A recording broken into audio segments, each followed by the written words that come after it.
In August of 2012, Aaron Hernandez signed a 5-year, $40 million contract extension with the New England Patriots. He was 22 years old. He was one of the best tight ends in the NFL. He had everything. Less than a year later, he was in handcuffs. On June 17, 2013, a jogger found a body in an industrial park about a mile from Hernandez's mansion in North Attleboro, Massachusetts. The victim was Odin Lloyd, a semi-pro football player, and the boyfriend of Hernandez's fiancée's sister. Someone who knew Aaron personally. Lloyd had been shot 6 times. 2 bullets from point-blank range. Surveillance cameras told the story prosecutors needed. Footage from Hernandez's own home security system showed him returning that night holding what appeared to be a .45 caliber handgun. Lloyd's phone placed him in Hernandez's car in the hours before his death. A rental car linked to Hernandez was found with a shell casing inside.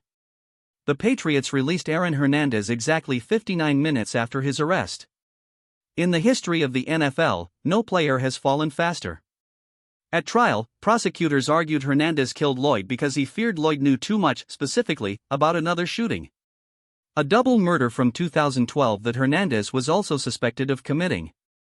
In July of 2012, outside a Boston nightclub, a man named Daniel Diabru bumped into Hernandez on the dance floor and spilled his drink.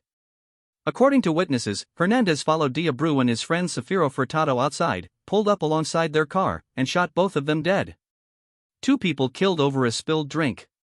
On April 15, 2015, after a 3-month trial, the jury found Aaron Hernandez guilty of first-degree murder in the death of Odin Lloyd. He was sentenced to life in prison without the possibility of parole. He was 25 years old. He had given up a $40 million contract to spend the rest of his life in a cell.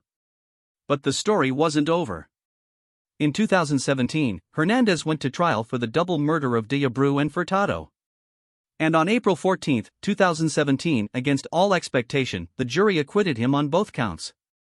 5 days later, Aaron Hernandez was found hanging in his prison cell. He had used a bedsheet tied to his cell window. He was 27 years old. On his forehead, he had written in blood, John 3:16. On the floor of his cell were 3 handwritten notes, to his fiancée, to his daughter, and to a fellow inmate he had grown close to. When scientists examined his brain posthumously, they found stage 3 CTE, chronic traumatic encephalopathy. The most severe case ever recorded in a person his age. Researchers said the damage to his frontal lobe, the part of the brain controlling impulse and judgment, was profound. Aaron Hernandez had a reported $40 million contract, a fiancée, a daughter, and a future that most people could only dream about. He died at 27, convicted of murder, in a 6x10 cell. And the question everyone kept asking, the one nobody could fully answer, was whether the man who made those choices was entirely the man who made them.